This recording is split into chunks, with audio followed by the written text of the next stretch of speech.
if I'm a company like that, that's better advertising. That's a personal touch advertisement. You know what I mean? You got the people themselves talking to the fans, you know, about their product. What's with KFC, too? Remember she did that thing with Oprah where you go to, like, Oprah.com and you could download a coupon for like, a free grilled chicken meal. And then there was all this controversy because everybody went to KFC and they ran out of chicken or something. Exactly, controversy. I was listening to Howard Stern. Everybody knows I'm a Howard Stern fan. Hey, no. And there was a show 3-4 weeks ago where they had audio of somebody bitching because they went up to get some chicken through the drive-thru, and the person at the drive-thru said, "Sorry, we don't have any chicken." Yeah. He said, "Are you kidding? Kentucky Fried Chicken ain't got no chicken?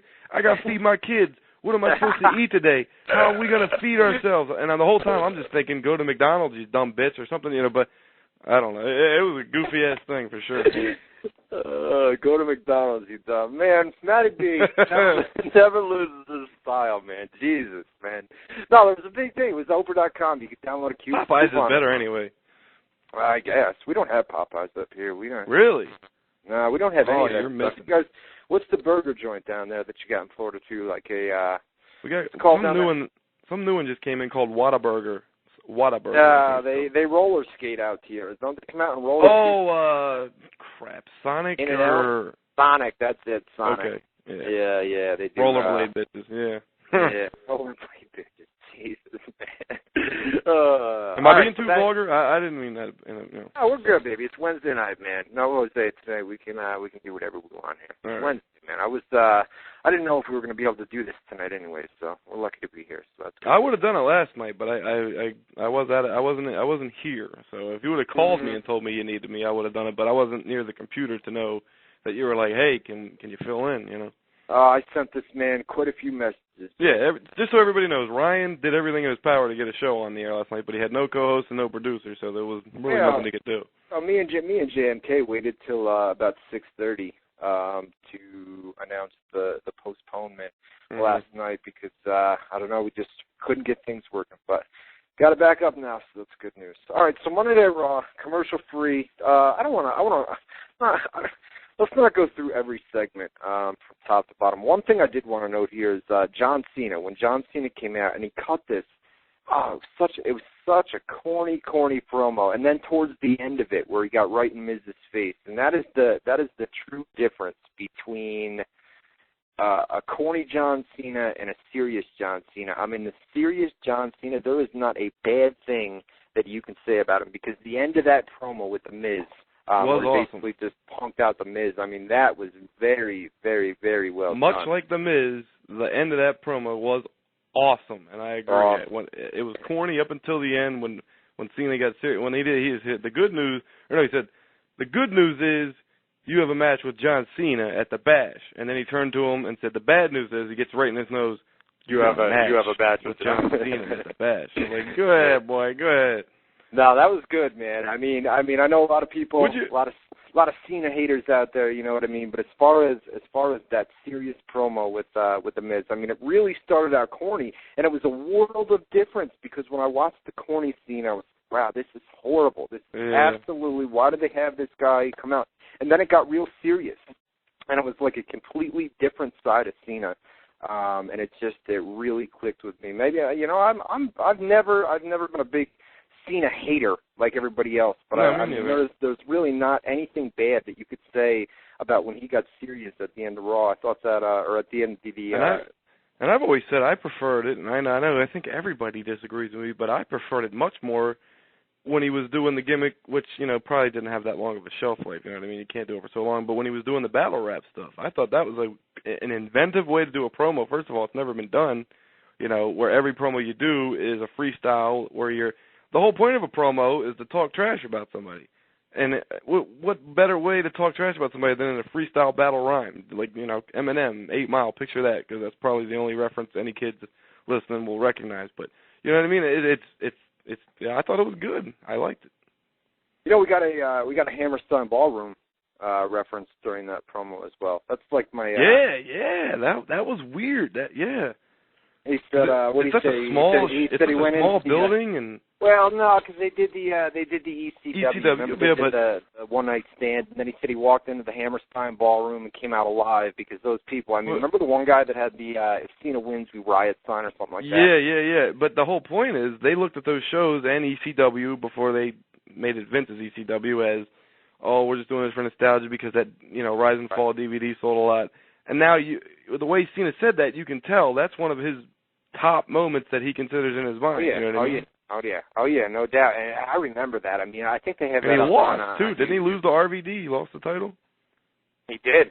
Yeah. You're right. He didn't even win the match. Yeah. That was Hammerstein Ballroom is sort of my new home for pro wrestling. You know what I mean? I mean, there's just no other.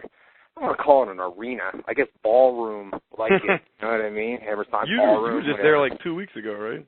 Yeah, for Ring of Honor down there. Excellent. Every time I drive down there for Ring of Honor, it's insane, man. Absolutely insane. So that's kind of like my new home arena. You know, whenever Ring of Honor comes down to the Hammerstein Ballroom, I think I'm gonna try. As long as there's no UFCs or anything like that. Although there was a UFC, and you skipped it. Yeah. But it wasn't taped. It aired during the day live, and then it aired again taped at nighttime. Yeah, but who wants to watch that stuff at 4 in the afternoon, you know? Me. I was all about it. I didn't have to wait all day to wait for it. I was like, hell yeah. Anyway, I mean, it wasn't that good of a pay-per-view anyway. So no, it wasn't. You're right. What did you think of some of the comedy stuff? You don't want to talk about segment by segment, but there was, let me see, two main comedy segments that I thought was stupid. No, 3. Here we go. Well, before we get to that, one match that I want to talk about because the comedy stuff came right after this. Jeff Hardy, the Great Khali, Rey Mysterio against Chris Jericho, Dolph Ziggler, and Edge. This match was off the charts. I mean, this was like one of the best matches that I've seen in Raw in a while. And Dolph Ziggler, you know, he's got that look. There's something about Dolph Ziggler, and he sells weird to me.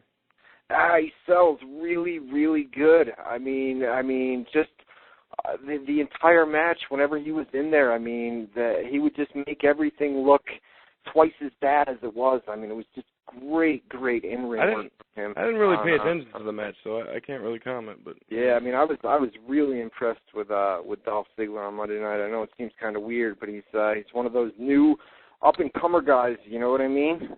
Yeah. After the match, you know, the babyfaces won. They had CM Punk, who was on commentary, come in the ring, and he was behind Jeff Hardy, who was posing with celebrating. And he had the title like he was going to hit Jeff Hardy with it, and then he just raised his hand instead. So they're still teasing that heel turn with CM Punk. But you did forget, one other thing about that match. The Great Khali is now, what was his name, Kurgan, back in the Oddities. Remember that? What is he? Is he a hip-hop guy? He's a hip-hop comedy act now, the Great Khali is? Yeah, well, they started the thing with the kiss cam over on SmackDown. No, but it's music, and he does, like, hip-hop gestures as he's coming down the entranceway now. Yeah. I don't know. It's ridiculous. I mean, SmackDown's on Friday. I've heard SmackDown is awesome in recent weeks. You know what I mean? It's I know John Morrison and Chris Jericho and some others have come out and said it's the better show. So inter-brand rivalries. But you did miss one comedy segment before that match, which was goofy as hell. Vince's limo broke down, and his driver was telling him the only way to fix it was to go to a gas station. And Vince said he's never been to a gas station in his life. So he asked him what the other options were, and he said we could walk. And at the time, it seemed like crazy, like, yeah, he's going to walk. And then they panned to the arena, which was, 100 yards away or something? Yeah. And then he said, all right, one of us is walking, and Vince jumps on the limo driver's back and tries to get a piggyback ride, but the limo driver fell down. And then he kicked him in the butt with the weakest, sissiest, weird kick in the butt I've ever seen in my life. I'll tell you what, Vince is jacked. I mean, maybe it was just the way the camera was panned on him, but man, did he look jacked there? Or was it just me? I don't know. He's a big dude, and he's got like a 6-year-old haircut. So it's like a fun dichotomy, what am I trying to say? Not dichotomy. What the hell word am I looking for?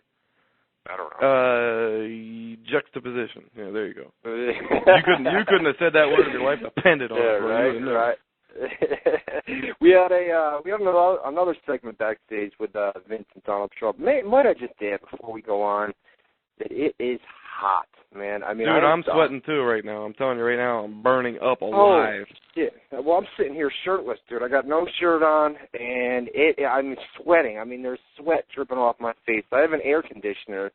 We were talking about this before we came on. I got to get up and walk around. I can't stay at the computer with it being so. It's the humidity that's it's absolutely burning me up here.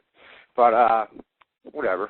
I don't know. Well, plus your computer puts off a lot of heat, so I don't know where it is positioned to you. Oh, dude, it's horrible. I mean, it's so hot in here, and I had the air conditioner. Doesn't I mean, it works, but it doesn't work. You know what I mean? I got to get that fixed. That in the oven as well, which I won't go and rant about because you already heard me do that. Yes. Earlier before we came on the air. But another segment here. We had Vince was trying to get into Donald Trump's office backstage, and Santino walked up, and they had. What was it? Santino walked away, and then immediately. Yeah, I mean, it was cut footage, obviously. I didn't see a break though. I didn't see the cut, so I mean, I'm sure it was pre-taped, and I didn't see a cut. It seemed like